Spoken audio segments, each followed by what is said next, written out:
ఓం శ్రీమాత్రే నమః. ఓం శ్రీ మహాగణపతయే నమః. ఓం శ్రీ గురుభ్యో నమః. ఉపోద్ఘాతము తొలి పలుకులు. మంత్రోపి జ్ఞానహీనస్తు నక్షమో మోక్షకర్మణి తస్మాత్ జ్ఞానం చ మంత్రం చ ముముక్షుదృఢమభ్యసేత్ అను వేదవచనానుసారము మంత్రోపాసన, లయ, హఠ, జ్ఞానయోగములను భేదముచే ఒకే యోగమును 4 విధములుగా ఇక్కడ చెప్పబడింది. జ్ఞానసహితమైన మంత్రయోగమే మోక్షము పొందుటకు సమర్థులమని ఇక్కడ చెప్పబడింది.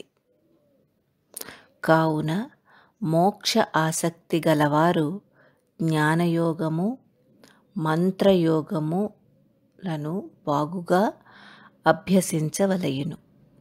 ఈ ప్రపంచమందు సమస్తము భేద దృష్టి ద్వారా ద్వైత భావన చేత ఆత్మాన్వేషణమును భావించుటకై ఈ ఉపాసనాక్రమము తెలియపరుచుచున్నది.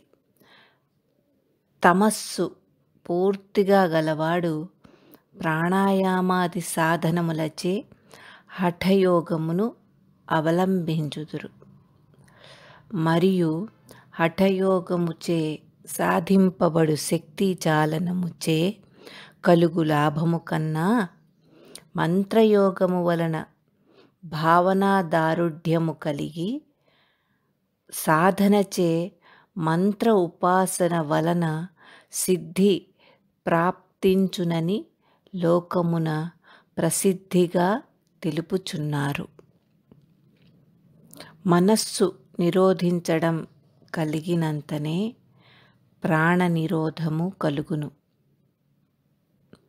ప్రాణస్పందనము నియమించిన వెంటనే మనోనిరోధము కల్గును.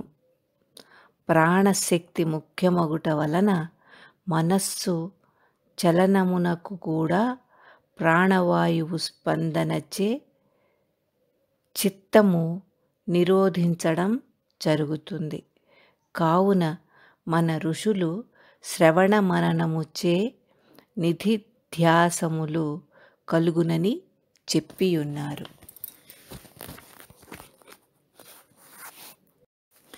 ఇందు ఉపాసన 6 విధములుగా చెప్పబడినది. ఉపదేశ మంత్రయోగముచే ఉపాసన లభ్యమగును. అందువలన శాస్త్రములలో వారి వారి స్థాయి భేదముచే వివిధ ఉపాసనా రీతులను చెప్పియున్నారు. వారి వారి అర్హత తారతమ్యమును బట్టి ఉపాసకులు వారికి అర్హతలైన ఉపాసనా రీతులను ఆశ్రయింపవచ్చును. వీటిలో ముఖ్యముగా ప్రతిమోపాసనము, సంపత్ ఉపాసనము, ఆరూపోపాసన, సంవర్గోపాసన, అధ్యాసోపాసన, అహంగ్రహోపాసన ఈ 6 విధములుగా ఉపాసన తెలియబడింది. ఇందులో అహంగ్రహోపాసనము సగుణ నిర్గుణ భేదముతో 2 విధములుగా ఉండును. ఈ విధముగా ఉపాసన 6 విధములుగా తెలియబడినది. 1. ప్రతిమోపాసనము. అనాత్మ వస్తువులైన ప్రతిమలను దేవతా దృష్టితో సంస్కరించి అనగా ప్రాణప్రతిష్ఠ మొదలగు షోడశోపచార పూజలచే ఉపాసింపతగియున్నది. సంపత్ ఉపాసన 2వది. చంచలమైన మనస్సును ఏకాగ్రము చేయడానికి నానావిధ వృత్తి రూప గుణయోగములచే అధికముగా అనేక చింతనములు చేయుట సంపత్ ఉపాసన విధి అని గ్రహించవలయును. మూడవది ఆరూపోపాసనము. రూపమునందు ఆ దేవతా గుణములను భావించి అంటే ఆపాదించి చేయబడు ఉపాసనం ఆరూపోపాసనమని చెప్పబడింది.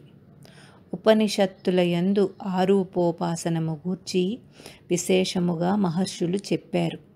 బుద్ధిపూర్వకమైన ఆరూప ఉపాసనయే అధ్యాస ఉపాసనమని చెప్పవచ్చును. సంవర్గోపాసన. సంవర్గము అను పేరు గల వాయువుతో కలిసి ప్రాణవాయువునందు ఐక్యమయ్యే రూపమే క్రియాయోగంగా ఇక్కడ సంవర్గోపాసనగా చెప్పబడింది. ప్రళయకాలమునందు ఈ సంవర్గ వాయువు ఒక్కటే పంచభూతాలన్నింటినీ నాశనము చెందించును. ఐదవది అధ్యాసోపాసనము. ఏ దేవతని పూజిస్తున్నామో ఆ దేవత యొక్క ఆత్మబుద్ధితో, దేవతా స్వరూప బుద్ధితో ఆత్మను వశపరచుకొనుటయే అధ్యాసోపాసన లేక అంతర్ ఉపాసన అనబడును. ఆ దేవతకు తనకు అభేద రూపమున విజాతీయ జ్ఞాన అంతరంగము అనగా స్వవిషయాసక్త విషయము చేత అవరోధరహితమైన జ్ఞాన సంపత్తు ఉండుటయే అంతరంగోపాసనమని విద్వత్తులు చెప్పారు. సంపద్ ఉపాసనలయందు దృఢ బుద్ధి కలిగి ఉండుట బాహ్యోపాసనమని తెలియబడుచున్నది. అహంగ్రహోపాసన అంటే సగుణ నిర్గుణ భేదము చేత ఇది రెండు విధములుగా ఉండును. సగుణ అహంగ్రహోపాసనం కూడా అంతర్బాహ్య భేదముతో మరలా రెండుగా విభజించిరి. ఆదిత్య మండలాంతర్గతము హిరణ్మయ స్వరూపిణి యొక్క పరదేవత యొక్క స్వరూపం ఈ విధంగా భావించవలేను. సూర్యమండల మధ్యస్థా దేవీం త్రిపుర సుందరీం పాశాంకుశ ధనుర్బాణహస్తాం ధ్యాయేత్సు సాధకః. సాధనలో ఉత్తమమైన ఆదిత్య మండల అంతర్వర్తిని అయిన త్రిపుర సుందరి యొక్క రూపమును భావించి ఆమె హస్తములయందు పాశము, అంకుశము, ధనుర్బాణములు ధరించిన హస్తము గల త్రిపుర సుందరియగు పరదేవతను ధ్యానించవలెనని భావము. మహాత్రిపుర సుందరి యొక్క రూపము శ్రీచక్రమునందు బ్రహ్మాండ రూపముగా విరాజిల్లుచుండును. శ్రీచక్రము పంచభూత తన్మాత్రకము, ఇంద్రియాత్మకము, మనస్తత్వాత్మకము. ఈ తత్వాత్మకములన్నీయును తత్వాతీతమైన స్వరూపమును తెలుసుకొనుటకై చెప్పబడినది.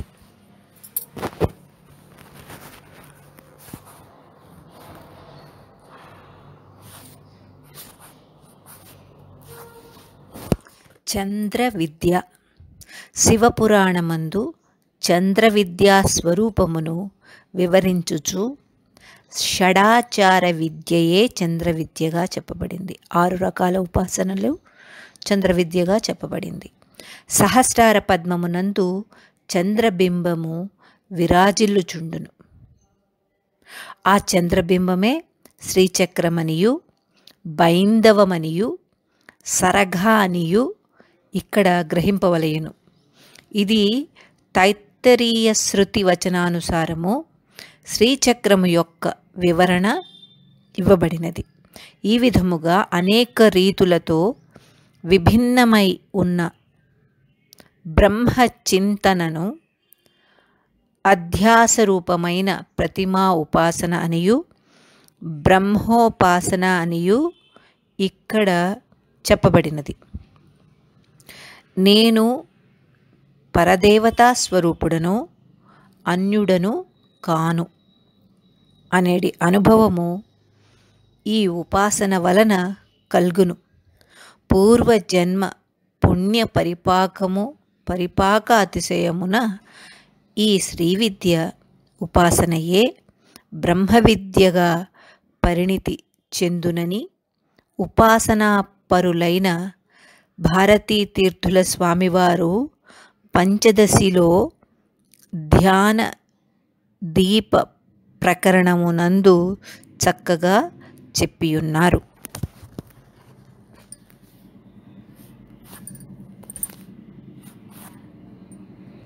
శ్రీ విద్యా దీక్షా క్రియామయి.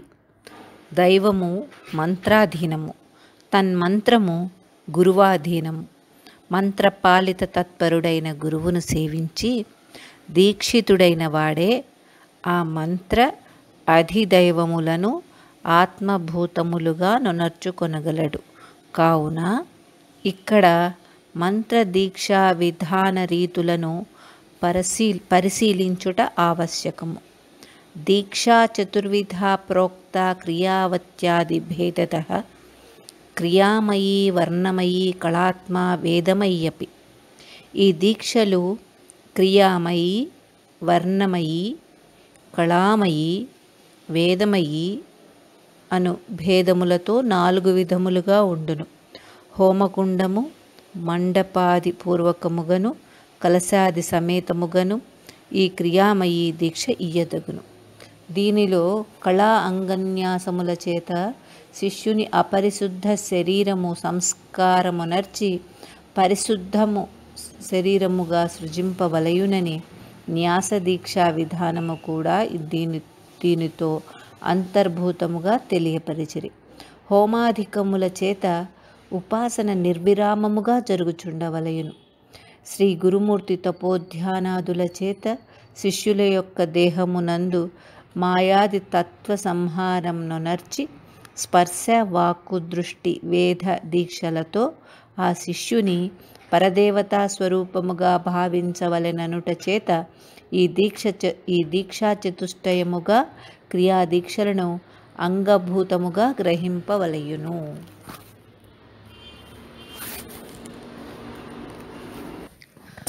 అపరిశుద్ధమైన శరీరమును అంగన్యాస కరన్యాసాల చేత శుద్ధమునర్చి పరిశుద్ధ శరీరముగా సృజింపవలయునని అంగన్యాస కరన్యాస దీక్షా విధానము దీనిలో అంతర్భాగమని తెలియవలేను. శ్రీ గురుమూర్తి యొక్క తపోబల ధ్యానాదుల చేతనే శిష్యుల దేహమందు మాయాది తత్వ సంహారమునర్చి స్పర్శ వాక్కు దృష్టి భావము.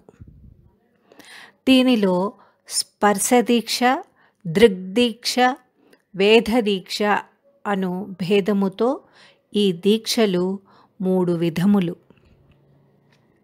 ఒకటి పక్షి రెక్కలతో తన సంతానమును రక్షించు రీతిగా స్పర్శ దీక్ష సాధకుని రక్షించును. రెండవది మత్స్యము చేప తన దృష్టి వీక్షణముతో సంతానమును పోషించును. అదే విధముగా దృష్టి చేత దీక్ష తీసుకొనబడిన శిష్యుడు గురుదృష్టి చేత రక్షింపబడును. మూడవది కూర్మము తాబేలు తన సంతతిని ధ్యానమాత్రము చేతనే పోషించు విధముగా మానసము చేత ఇచ్చు వేదదీక్షోపదేశము ఆ దీక్ష తీసుకున్న వాడిని రక్షించును. శక్తిపాతము ద్వారా శిష్యుడు గురువు యొక్క అనుగ్రహము పొందనగును. శక్తిపాతము జరగనిచో మంత్రసిద్ధి జరగదని తెలియవలేను. శక్తిపాతము వలన శిష్యుని చైతన్యమునందు కల్పితమైన మోహరూపిణి అగు మాయ దగ్ధమగును. అప్పుడు శిష్యుని దేహము గురుపాదముల వద్ద శిరస్సును వంచును.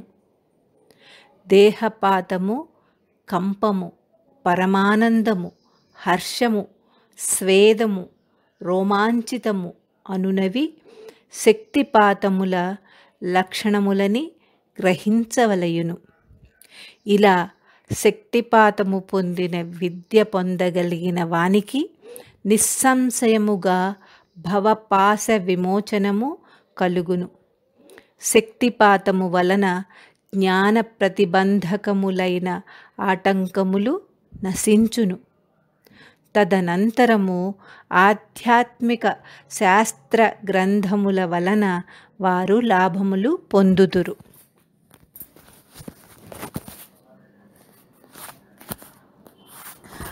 మరియు గురు శిష్యుల యోగ్యత, వారి యొక్క అనుబంధములు తంత్ర గ్రంథములందు ఈ విధముగా చెప్పబడినవి.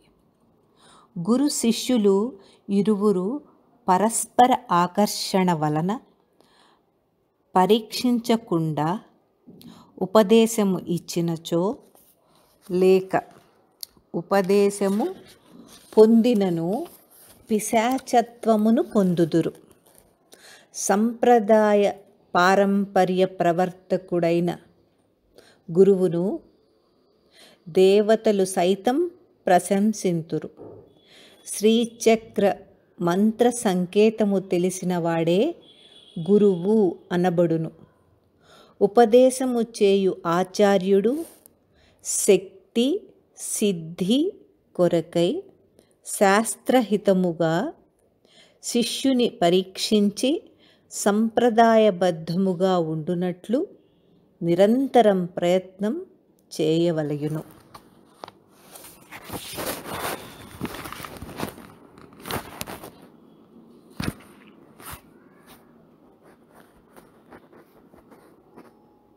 శ్రీ విద్య దీక్షా భేదములు.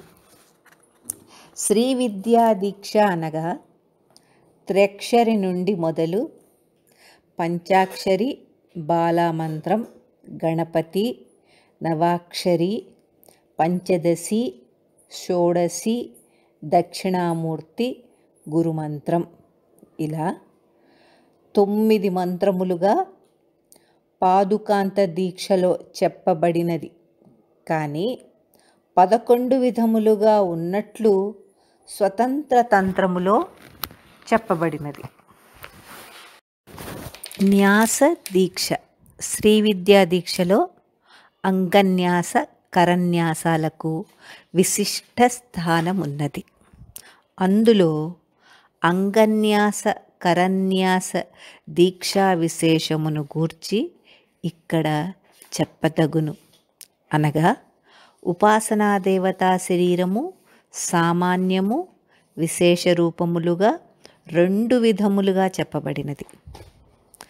ఉపాసకుని శరీరమందు బీజాక్షరములచే అంగన్యాస కరన్యాసాలతో ఆ దేవతా సాన్నిధ్యమును ప్రతిష్ఠించుకొందురు. దేవతా దేహము సమిష్టిగాను వ్యష్ట్యాత్మకమైనను, సాధకుని శరీరము మాత్రము సమిష్ట్యాత్మకము కాదు.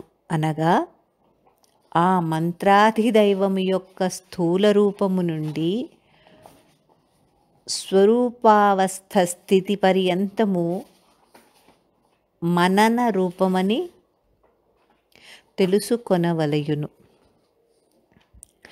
ఈ న్యాసము స్వతంత్రము, జపములోని భావము అని 2 విధములుగా ఉండును. ఈ న్యాసము స్వతంత్రము, జపములోని భావము అని 2 విధములుగా ఉండును. కేవలము న్యాస జపపరాయణులైన వారు ఈ లోకములో చాలామంది కలరని దేవీ భాగవతములో చెప్పబడినది. మంత్ర పునశ్చరణ చేయువారిలో కొందరు సూక్త పారాయణము చేయువారైతే, మరికొందరు నామపారాయణమునందు ఆసక్తి గలవారు. కొందరు మంత్ర మననపరులైతే, కొందరు కృచ్ఛ చాంద్రాయణాది వ్రతనిష్ఠులు.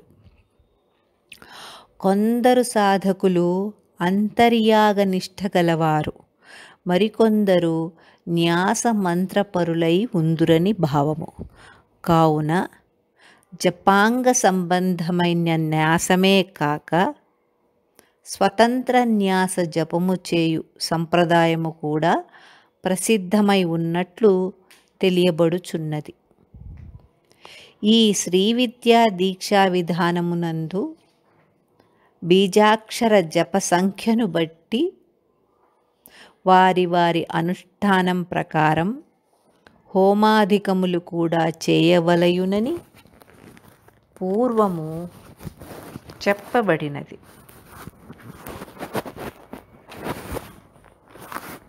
ఈ అంశము గురించి శ్రీ శంకర భగవత్పాదుల వారు ప్రపంచసారము అను గ్రంథమునందు వివరముగా వివరించిరి. ఒకమారు న్యాసము చేసి 1,00,000 మార్లు బీజాక్షర అక్షర లక్షల సంఖ్య ప్రకారము జపము చేయవలయునని ఇక్కడ భావము. జప సంఖ్య పూర్తి అయిన పిమ్మట అక్షరలక్ష జప సంఖ్య పూర్తి అయిన పిమ్మట హోమం చేయవలయును. జప సంఖ్య పూర్తి కాని పక్షమున హోమము చేయకూడదు. అది యుక్తము కాదు. మొదట దేవతను అంగన్యాస కరన్యాసములతో న్యాసము చేయుట, దాని తర్వాత జపము చేయుట, అటు పిమ్మట అక్షర లక్ష జప పునశ్చరణము చేసి తద్దశాంశము హోమము అనుక్రమముతో ఇది ఆదరణీయమని ఇక్కడ భావము. ఒక్కొక్క ద్రవ్యము ఒక్కొక్క హోమమునకు వేయవలయును. కొందరు అష్టద్రవ్య సమ్మేళనము చెప్పుదురు కానీ ఆహుతుల యొక్క సంఖ్యను బట్టి విశిష్టమైన ద్రవ్యము వేయవలయునా సామాన్య ద్రవ్యము వేయవలయునా అని వివరింపబడును. సర్వము త్రిమధురోపేతం హోమద్రవ్యముదాహృతం అను శాస్త్రవచనము వలన త్రిమధుర సమ్మేళనముతో ఆజ్య సమ్మేళనముతో హోమము చేయవలయును. సహస్రము గాని శతము గాని శతములో సగము గాని 28 గాని ప్రతి ద్రవ్యము ఆజ్య సహితముగా నెయ్యి సహితముగా హోమము చేసి ద్రవ్యాంతమునందు వ్యాహృతులతో హోమము చేయవలయునని వారి వారి కోరికలను బట్టి చేయవలయునని ఇక్కడ చెప్పబడినది. ఈ అంగన్యాస కరన్యాసములు 40 విధములుగా మేరుతంత్రము, జ్ఞానార్ణవ తంత్రము, దక్షిణామూర్తి సంహిత, వామకేశ్వర తంత్రము, కులార్ణవాది తంత్రశాస్త్ర మూలకములే అని శ్రీ విద్యా పద్ధతి అధికారుల చేత ఇక్కడ చెప్పబడినది. ఆత్మయందు మనోవృత్తులను లీనము చేయుట చేత అది బాహ్య హోమమే కాకుండా అంతర్హోమమని తెలియదగును. దీనిని గురించి గురుముఖము ద్వారా తెలుసుకొనవలసి ఉన్నది. బీజాక్షర మంత్రశబ్దము చేత మంత్రమునకు తత్ అధిదైవతమునకు గల అవినాభావ సంబంధం ఇక్కడ ప్రతిపాదింపబడింది. మంత్రశక్తి శబ్దము చేత మంత్రదేవతా స్వరూపము, కీలకమున బీజశక్తులకు మంత్ర సంకేత భావము కలుగును. సాక్షాత్ మోక్షైక సాధనముగా ఈ ఆమ్నాయ పంచకము వరుసగా సృష్టి స్థితి సంహార తిరోధాన అనుగ్రహ రూపమైనదని శ్రీ త్రిపురసుందరి అనియు గ్రహింపవలయునని ఇక్కడ భావము. సదానందపూర్ణ స్వాత్మైవ పరదేవతా లలిత అను భావనోపనిషత్తునందు చెప్పబడినట్లు స్వాత్మానంద పరిపూర్ణమైన ఆత్మయే దేవతయగు లలిత అని భావము. అత్యంత సౌందర్యము గల పరాదేవికి లలితానామము ప్రశంసనీయమని చెప్పవచ్చును. ఉపాస్య దైవము ఉపాసకుడు వీరి ఇరువురకు ఉపాధి భేదము వలన ఏకత్వముగా కనిపించదు. ఉపాధిచే అంతఃకరణములచే ఉపాసకుని సాధనచే శ్రీ లలితా పరాభట్టారిక శ్రీ లలితాదేవి ఉపాసకునిలోనే ఉపాసనా దేవతగా విరాజిల్లును. ఈ ఉపాసనా దేవత కూడా అధిష్టానమున పరబ్రహ్మయే యగును. కనుకనే స్వాత్మైవ పరదేవత లలిత అని చెప్పబడినది. శ్రీచక్రమునందలి 4 ద్వారములు చతుర్వేద రూపములు. ఆ ద్వార ప్రవేశము వలననే పరదేవత సాక్షాత్కారము కలుగును. శ్రీవిద్యా మంత్ర జపాదుల వల్లనే పరదేవత సాక్షాత్కారము లభించును. శ్రీచక్ర ద్వార ప్రవేశము అనగా వేదాంత వ్యాఖ్యానుసంధానమని చెప్పవలెను. పూర్వజన్మ పరిపాక అతిశయము వలన ఉపాసనము శ్రీవిద్యా పాదుకాంత దీక్షను పొందుదురని చెప్పబడినది.